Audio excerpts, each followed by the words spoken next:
ბატონო გურამ მაჭარაშვილს უკავშირდები თითქოს. ბატონო გურამ, იმარჯვებს თუ არა უკრაინა რუსეთის წინააღმდეგ ომში. თუ მე ამ კითხვით მივმართავ გურამ მაჭარაშვილს, რომელიც ყოველი 10 სიტყვიდან 15-ჯერ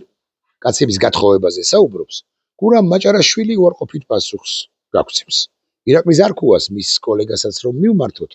ირაკლი ზარქუას უარყოფით პასუხს გაგცემს, იმიტომ რომ თუ ბატონი გურამ მაჭარაშვილი 10 სიტყვიდან 15-ჯერ გათხოვებაზე საუბრობს კაცებისა, ირაკლი ზარქუა ყოველი 10 სიტყვიდან 15-ჯერ ახსენებს კრასატულებს, დაძდევს და კალაძისთვისაც ჩალიჩობს ხოლმე რუსის უკაცრავად და ნაშობას, რომლებიც საქართველოში არიან ჩამოსულები красатулям, а я хочешь я тебе скажу стихотворение Александра Сергеевича Пушкина.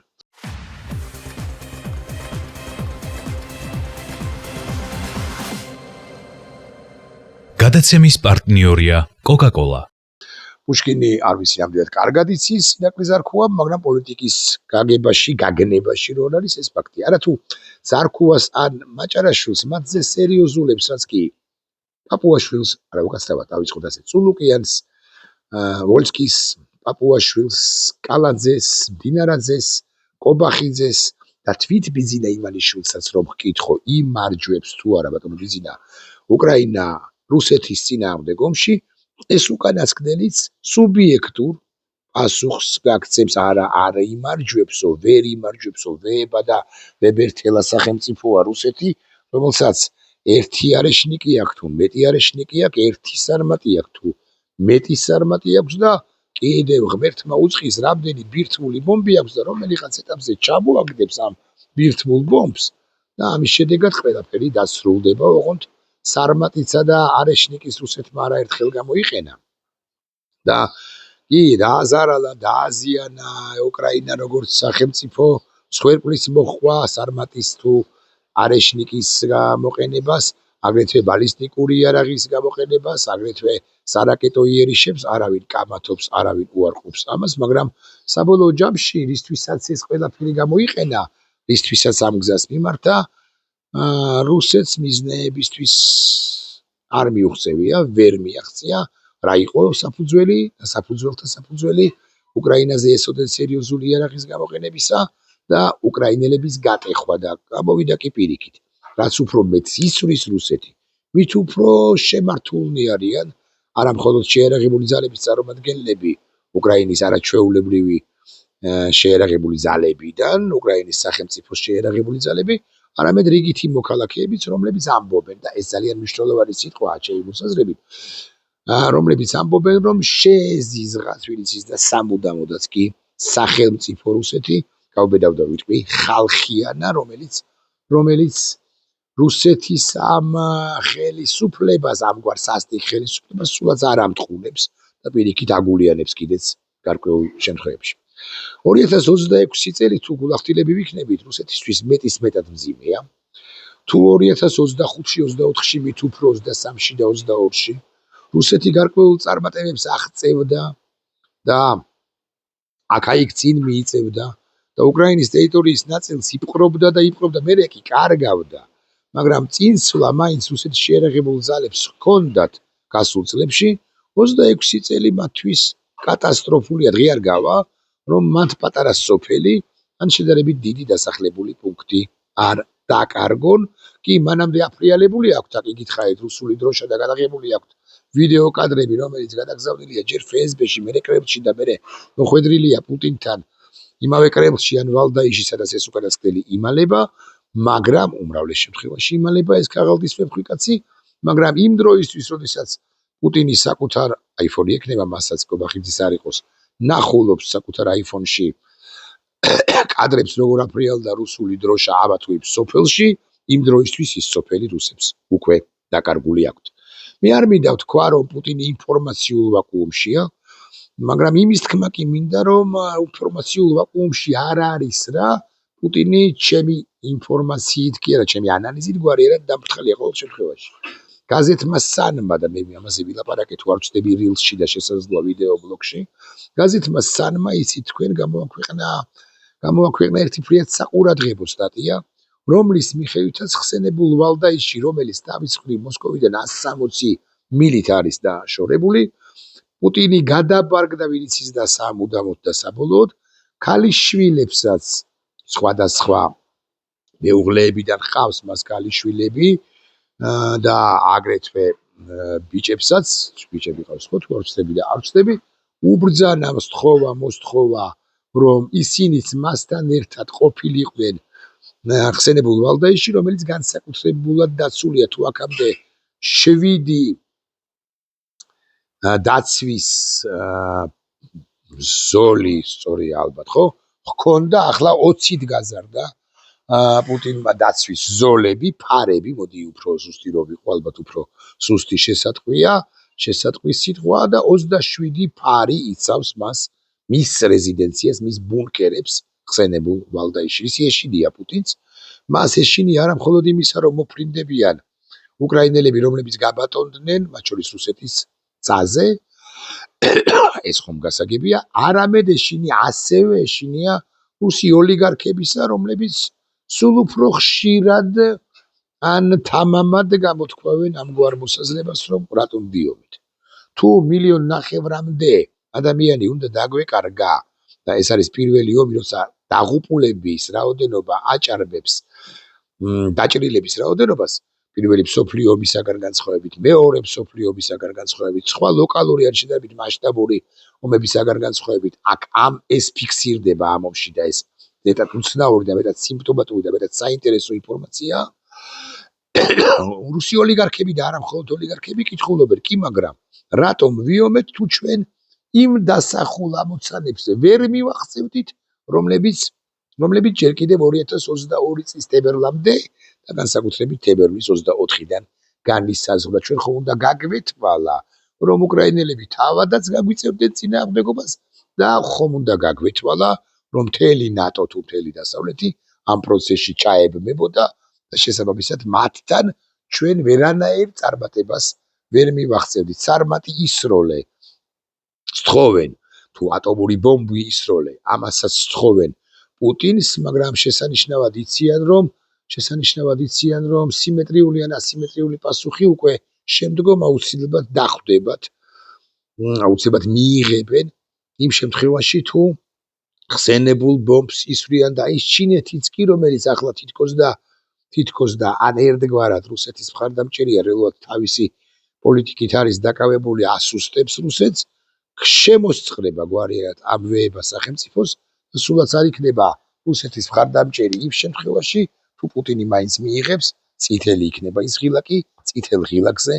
თითის დაჭერის, ასე ფიგურალურად თუ ვიტყვით, ამ გადაწყვეტილებას. რუსეთი მარცხდება და ირაკლი ზარქუა, გურამ მაჭარაშვილი, ეს უკანასკნელი აქ იგითხარით ყოველი 10 განცხადებიდან 17-ჯერ თუ 15-ჯერ კაცების გათხოვებაზე საუბრობს, არ გიპასუხებთ, რომ რუსეთი მარცხდება, არ იტყვის, არ აღიარებს, არა მხოლოდ იმიტომ, რომ სხვა ამბებისაკენ აქვს მომართული ტვინი, არამედ არც უნდა გურამ მაჭარაშვილს, ირაკლი ზარქუას, ბაკუაშვილს, გობახიძეს, თვით ბიზინა ივანიშვილსაც კი, იმიტომ რომ რუსეთის დამარცხების შემთხვევაში შესანიშნავად ყველა ხვდებიან თავადაც და ყველა ხვდებით, რომ მოფამფალდება ბიზინა ივანიშვილის ტახტი უშუალოდ საქართველოში. ეხლა რა არის რუსეთის დამარცხების თვალსაჩინოებები, ასე ვიტყვი. არა მარტო ის, რომ ურალსიქით ცაში გამეფებული, გაბატონებული უკრაინელები ყოველდღიურად აწუხებენ და უფეთქებენ რუსეთს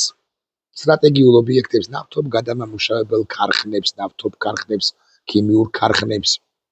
და ასე შემდეგ, საწყობებს, ლოჯისტიკურ ცენტრებს, სამეთაურო შტაბებს და ასე შემდეგ, ურალსიქით. არამედ ურალს აქეთაც უფრო ხშირად და უფრო ხშირადაც კი მიაქვთ იერიშები უკრაინელებს. ასე მაგალითად კრასნოდარის ოლქში, ასე მაგალითად ნოვოროსიისკში უკრაინელი დრონების შედეგად აფეთქდა პრაქტიკულად ყველა ელექტროგადამცემი და დღეს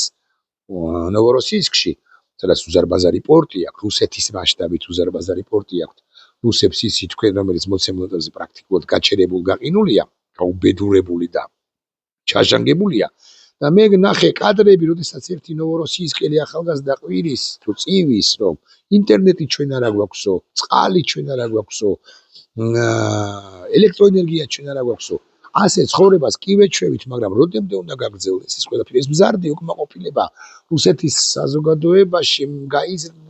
იქნება და იქნება. უკმაყოფილება გაიზრდება და გაიზრდება და მე არ ვამბობ იმას, რომ რუსეთის ცენტრში, მოსკოვში, კრემლთან, წითელ მოედანზე რომელიღაც ეტაპზე ანტიპუტინური ლოზუნგებით გამოვლენ რუსები მილიონიან მარშს მოაწყობენ ან 3 მილიონიანს, არ მაქვს ამის მაინც და მაინც დიდი იმედი და მეცაც გეტყვით თუ მოაწყობენ რუსები და პუტინი უშუალოდ ჩაახშობენ სისხლში იმ შესაძლო ან არ გამოსარიცხთ უგდებავთ ასე ვიტყვი საპროტესტო აქციას და მარშს, ოღონდ შიგნით არ იყოს ბუნტი, მაგრამ ეს საბოლოო ჯამში ნიშნავს იმას, რომ პუტინის დაბალი ან შემცირებისაკენ მიმავალი რეიტინგი კიდევ უფრო შემცირდება და ხსენებულ ოლიგარქებს თუ სამხედრო პოლიტიკურ ელიტას მეტად მისცემს შესაძლებლობას, რომ იმ ვალდაიში გამაგრებულ კაცს უთხრათ აღარ ვასრულებთ ჩემს ბრძანებას, ახლა ჩვენ ვცდილობთ, რომ როგორღაც დავასრულოთ ეს ომი იმ მდგომარეობით, რა მდგომარეობაც არის, მე დავტოვოთ თლიანად უკრაინა და იქნება ვაკეთოთ ფული ოლიგარქების ინტერესი საბოლოო ჯამში. ეს არის მათ შორის გადაიხადეს თანხა ცოტა ხნის წინ რუსეთის ფედერალურ ბიუჯეტში უფრო ზუსტი რო იყო პუტინმა სთხოვა რომ გარკვეული შემოსავლები რუს ოლიგარქებს დაეთმოთ, გარკვეული ფული გადაეხადათ, იმიტომ რომ რუსეთს გვარიანად უჭირს, იცით თქვენ და კატასტროფულად უჭირს მართლა, აქ ლაპარაკი არა მხოლოდ სანქციების გამო რომ უჭირს ამ ამბავზე, ამ რაკურსზე, არამედ იმის გამოც რომ მათ შორის რაღაც ეკონომიკას უჭირს, იმიტომ რომ ნავთობპროდუქტებთან მიმართებაში მას ძალიან მძიმე მდგომარეობა აქვს და არაერთ ქალაქში უკვე მართლა 20 ლიტრიანი ეგრეთ წოდებული კანისტრებით დარბიან რუსეთის მოქალაქეები, რომ იქნება და ერთი კვირის მარაგი საწვავი მიიღონ და მე რაღაცა შესაბამისად ერთ კვირაზე გადაანაწილონ როგორღაც და ოლიგარქები კი დაინტერესებულნი არიან, რომ მეტი და მეტი ფული იშოვონ და რუსეთს შლეგლიდერს რომელიღაც ეტაპზე მეუტრიალდებიან. კრასნოდარი გიხსენეთ, ნოვოროსკიისკი გიხსენეთ. მინდა გითხრათ, რომ ყირიმში ჩავარდება პრაქტიკულად დადასტურებული ამბავია ეს ეგრეთ წოდებული ტურისტული სეზონი ჩავარდება, იმიტომ რომ ყირიმი პრაქტიკულად მოწყვეტილია ეს ცოტა ხნის წინ ნახევარკუნძული, იმის გამო რომ გარშემო 2 და რეალურად კი მეტი ხიდი აუფეთქეს უკრაინელებმა, ეს პრაქტიკულად ნახევარკუნძული ახლა უკვე კუნძულად იქცა ერთადერთი დიდი ობიექტი, დიდი ხიდი, რომელიც უნდა ააფეთქონ და ააფეთქებენ კიდეც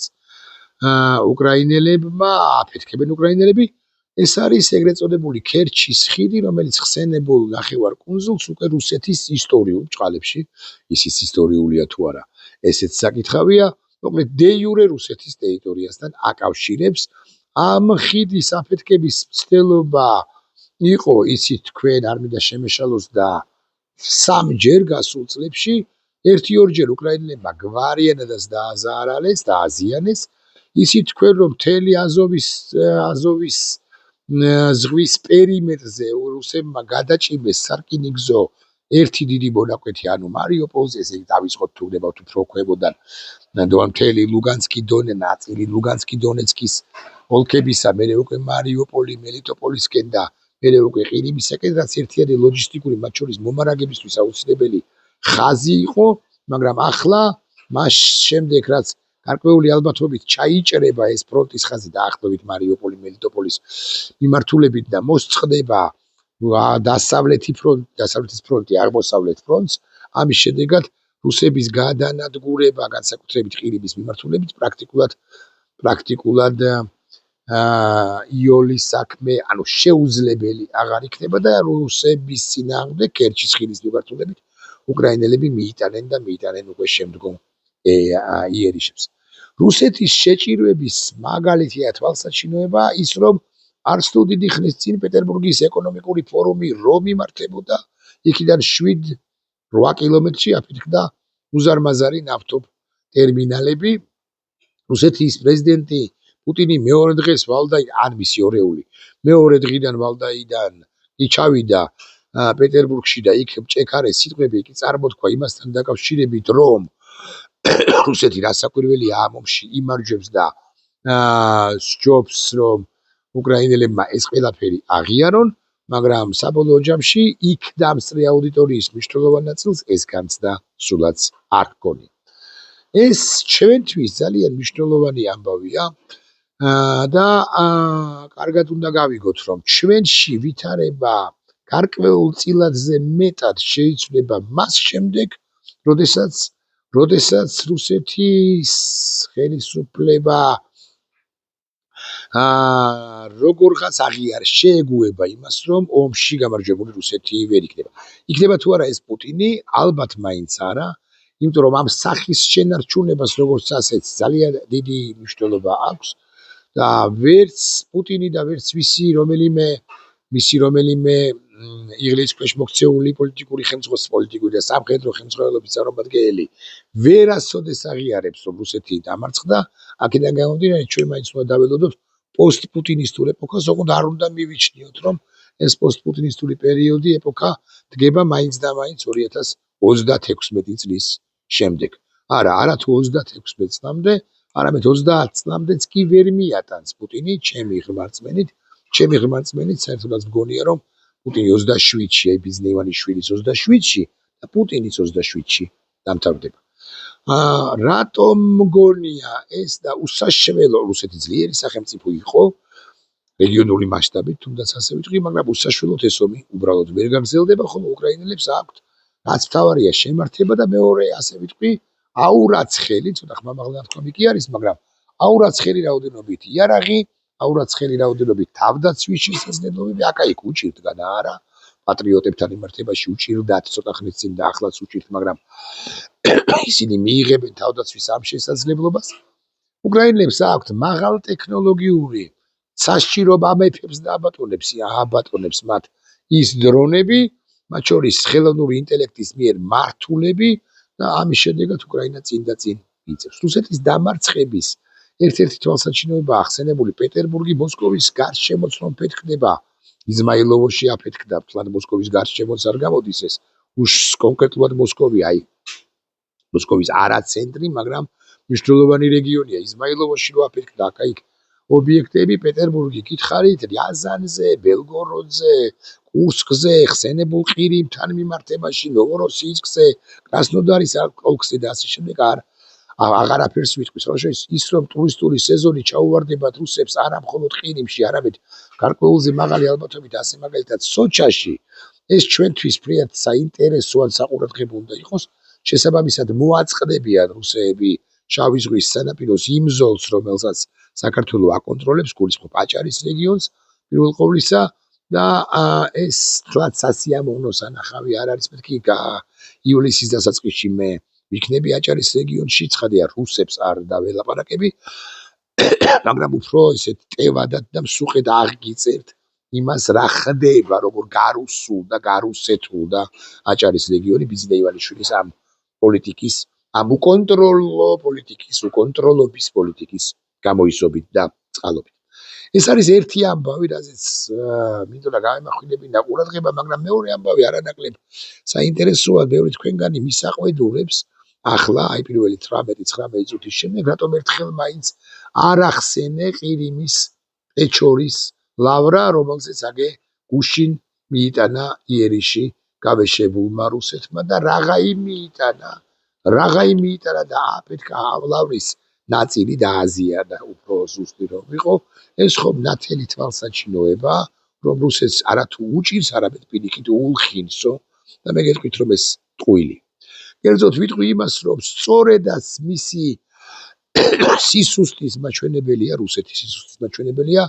რომ ამ კიევ-პეჩორის ლავრას, რომელსაც სხვათა შორის თავისად მიიჩნევს, მიზანი მიმართულად დაარტყა რუსეთის ფედერაციამ 2022 წელს 14 ივნისს, 23 წელს 14 ივნისს, 24 წელს 14 ივნისს, 25 წელს 14 ივნისს, ვინც ის და უფრო მეტი შესაძლებლობაც კი ჰქონდა რუსეთის გავეშებულ პრეზიდენტს, რომელიც ვალდაიშია ჩაკეტილი, რომ ამგვარი იერიშების სწორედ პეჩორის ლავრაზე მიეტანა, გაეცა ბრძანება პეჩორის ლავრის სრულიან ნაწილობრივი განადგურების თაობაზე მაგრამ მაშინ ასე ვიტყვით თქვენის ნებართვით არ უკადრებია ეს ყველაფერი წელს, ეს ყველაფერი იკადრა, იმიტომ რომ რუსეთის ფედერაცია გავს იმ გავეშებულ შეშრილს, მისი ლიდერიც, რომელიც დამარცხების პირას არის და ხელფეხს უაზროდ იკნევს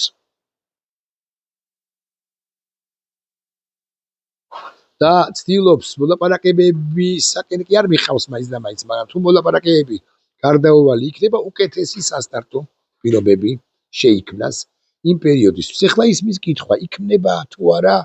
რუსეთისთვის შესაბამისად უკეთესი სასტარტო პირობები, გეხსოვებათ ხსენებული პეტერბურგის ეკონომიკური ფორუმის შემდეგ პუტინმა გააკეთა ამგვარი განცხადება, რუსულად ვიტყვით თქვენის ნებართვით და თარგმნი, с Россией, თუ არ ვცდები ასეა, с Россией не надо воевать, не воюйте с Россией, არიომოთ რუსეთთან და მერე კატალეოპოლს, ანიმაციური ფილმის პერსონაჟს მიბაძა გახბაძა, როდესაც დაამატა ამგვარი წინადადება, ребята, давайте жить дружно, ანუ ვიცხოვროთ შვიდობით თუ მშვიდობიანადო, ცოტა იღიბილის მომგვრელია, პრაქტიკულად წარმოუდგენელია. იცხოვრობ შვიდობით და მშვიდობიანად კაცთან, რომელსაც სისხლის სამართლის კი არა ოდენ, არამედ კაცობრიობის წინაშე აქვს ჩადენილი დანაშაულები, არა მხოლოდ უკრაინელების წინაშე, ამას ხაზგასმით ვამბობ, არამედ კვლავ ვიმეორებ, კაცობრიობის წინაშე, ამის ნათელი თვალსაჩინო დადასტურებული რაც არის, თვალსაჩინოება არის ის, რომ უშუალოდ მისი ბრძანებით რუსეთის სიღრმეში გადაასახლეს უკრაინელი ბავშვები, მოზარდები, რომლების მოსწყვიტეს მშობლებს და იმ ბავშვებს და ლაპარაკია 3-4 წლის ბავშვებზე და 10 წლამდე 12-15 წლამდე ამ ზრდიან რუსულ ოჯახებში და უნერგავენ იმას, რომ უკრაინა არის მათი მტერი სახელმწიფო, ანუ ეროვნებით უკრაინელებს განაწყობენ დედასამშობლოს წინააღმდეგ და ვინც ის გარკვეული პერიოდის შემდეგ ხელში იარაღსაც ააღებინებენ და გარეკავენ ფრონტის ხაზზე მშობლების წინააღმდეგ. ეს არის ერთი მადასტურებელი იმისა, რომ რუსეთი გაავებული ქვეყანაა და უშუალოდ პუტინი არის სისხლის სამართლის დამნაშავე კი არა ოდენ, არამედ არის კაცობრიობის წინაშე დანაშაულის ჩამდენი კაცი, ადრე იქნება თუ გვიან და მე მგონია რომ იქნება ეს და ასე გაგრძელდეს, ასეც შეიძლება გაგრძელდეს. კიევი სწორედაც რომ პუტინს მიათრევს ჰააგის სისხლის სამართლის საერთაშორისო სასამართლომდე და მას თუ მანამდე ტყვია არ დაიხალა შუბლში, მას პასუხს აგებინებენ. პეჩორის ლავრას მიუბრუნდები და მე აკიგითხარით და მიაქციეთ ყურადღება, რომ ეს რუსეთის სისუსტის მადასტურებელია. მეთქი დიახ, ახლა ხელფეხს იქნებს რუსეთის სხვათა შორის გარი კასპაროვი მსოფლიოს მე-13 ჩემპიონი ამ მისი წინა ვიდეო ბლოგის წინაშე ვთქვი თუ არა, აღარ მახსოვს რაღა დაგიმალოთ და ამბობს რომ ახლა ორი გზა აქვსო დარჩენილიო პუტინსო, ერთი ეს არის ბალტიის სახელმწიფოებზე იერიშის მიტანა და ესეც ხელფეხის ქნევის თვალსაჩინოება მადასტურებელი იქნება და მეორე ბირთვული ტაქტიკური ბომბის გამოყენების შესაძლებლობა კი არა, ეს გზაც დარჩენიო. მე რა უფლება მაქვს ახლა ეს მე-13 ჩემპიონს კასპაროვს, ჭადრაკის მსოფლიო ჩემპიონს რამეში შევეჯიბრო, მაგრამ მეორე მხრივ რატომაც არა. ჭადრაკში ხო არ ვეჯიბრები და გრიუნფელდის დაცვას, ათულის სიცილიურ დაცვას ხომ არ ვასწავლი ამ ჭკვიარკაც. მე მგონია რომ ვერც ერთს გაბედავს და ვერც მეორეს. მე მგონია რომ როგორც კი ბალტიის სახელმწიფოებს შეუტევს, მყისვე ამოქმედება რასაკვირველია მეხუთე მუხლი, მყისვე არ ვიცი ამდენად სწორია სხვათა შორის, არამედ გარკვეული პერიოდის შემდეგ და რუსეთი ასიმეტრიულ პასუხს მიიღებს. ასიმეტრიული პასუხი მაინც და მაინც ბირთვული ბომბის ჩამოგდებას არ ნიშნავს მოსკოვის თავზე, წითელ მოედანზე, მაგრამ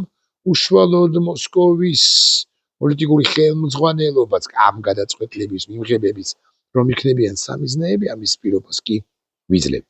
ან შეეხება ბირთვულ ბომბს, ეს კიდევ უფრო გაამძაფრებს და გააუარესებს რუსეთის საერთაშორისო იმიჯს, მათ შორის ჩინელებიც, რომლებიც ახლა თავისას ჩალიჩობენ, ხლაფორთობენ განსაკუთრებით ურალს იქით რუსეთის ტერიტორიაზე, რომლებსაც თავისი გეოპოლიტიკური, გეოსტრატეგიული ინტერესები აქვთ. ამის გამო განსაკუთრებით შემოსწყრებიან პუტინის ხელისუფლებას. ამაზე უფრო მეტად მე ველოდები გულახდილად გეტყვით ხსენებული ყირიმის მოსახლეობის ერთ უცნაურეს ერთის მხრივ გადაწყვეტილებას, ანუ სანამ პუტინი ამას იზავს, მანამდე უმალ მოხდება შემდეგი რა. თეთრ დროშა ბაირახს ააფრიალებენ. ააფრიალებს ყირიმის მოსახლეობა, ყირიმის მოქალაქეები ააფრიალებენ, რაც გავბედავ და ვიტყვი არა მხოლოდ უკრაინაში ყირიმის დაბრუნების საფუძველი ან მადასტურებელი იქნება, არამედ გავბედავ და ვიტყვი და დაუბრუნდები იმ თემას, ეს იქნება რუსეთში სახელმწიფო გადატრიალების საფუძველი. გურამ მაჭარაშვილს და ირაკლი ზარქუას არ გავაგონებ, იმიტომ რომ ერთი კაცების გათხოვებაზე, ხოლო მეორე ქალების, კრასატულების მოზიდვით არის დაკავებული, ის გათხოვებაზე ორიენტირებულია და უფრთხის გასაკვირველია ბატონი გურამი, ხოლო ირაკლი ზარქუა კი ერთი სული აქვს, რომელიმე ერთი კრასატული უკაცრავად სიტყვისთვის დაითრიოს და მე კახაკალაძის ბოდის ვიხდები, არ მინდა რომ გაიგოს ეს კახაკალაძის პირმშვენი ემა მეუღლემ ანუ კი არეშიძემ, რომელიც ვინმეს მიჰგვაროს ეს დათრეული რუსი ნაშობის წარმომადგენელი კი არა, ხო, წარმომადგენელი. ერთ-ერთი რუსი ნაშა, რომელიც დაითრია ირაკლი ზარქუა. ირაკლი ზარქუა იქით იყოს და შალვა პაპუაშვილიც იქით იყოს. პეჩორის ლავრა რომ დამბომბა, ეს რუსეთის სისუსტის მაჩვენებელია რეალურად, მადასტურებელია, რომ რუსეთი ხელფეხს აქეთ იქით იქნებს და რაც შეეხება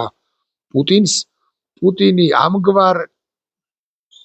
ამგვარ სისასტიკეებზე კიდევ წავა. აქ უბრალოდ ჩვენ კარგად უნდა გვესმოდეს, რომ ეს სისასტიკეებიც კი ვერ გადაარჩენს მას და უკრაინა, რომელიც ახლა ბევრად უკეთეს მდგომარეობაშია, ამის შედეგად უკრაინა დაამტკიცებს იმას, რომ რუსეთთან ყოველგვარი დათბობა არის წარმოუდგენელი. სხვაშორის დამატებითი დამტკიცება ამას არ სჭირდება, ბევრი თქვენგანი მეტყვის და მართალიც იქნება. მალე იმართება დიდი შვიდეულის სამიტი. ერთ-ერთი საკითხი, მეორე თუ არ ვცდები, არის სწორედ უკრაინის შეიარაღება, მე შეგახსენებთ და არ შემეშლება ამ შვიდეულის წევრ სახელმწიფოებს, ეს არის შეერთებული შტატები, კანადა, იტალია, გერმანია, ბრიტანეთი, საფრანგეთი და მეშლება ბრიტანეთი, გერმანია, საფრანგეთი, იტალია და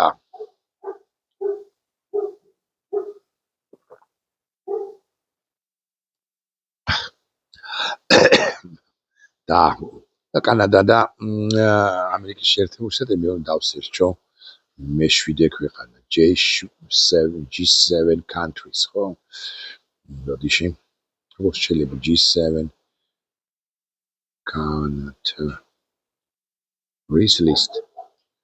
იაპონია, ხო, იაპონია, რომელიც უმნიშვნელოვანეს როლს თამაშობს, მოდის ვიხდი ამ პროცესში, რომ ვიცოდით, მაინც არ ჩანს თითქოს, მაგრამ მაინც. და უკვე შემდგომ იმართება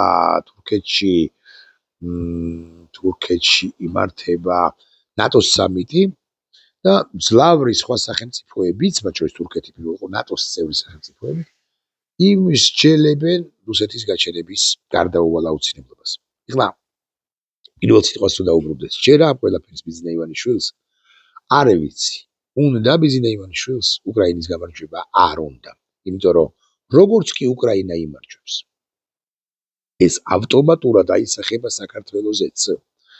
ეს განაპირობებს საქართველოში იმგვარი პროცესების დაწყებას, რომლებსაც ბიზნე ივანიშვილი უბრალოდ ვერ გაუძლებს.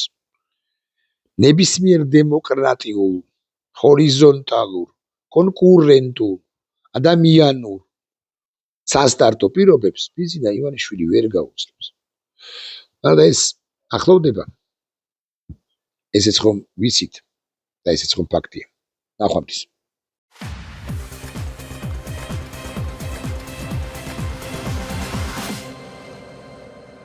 გადაცემის პარტნიორია Coca-Cola.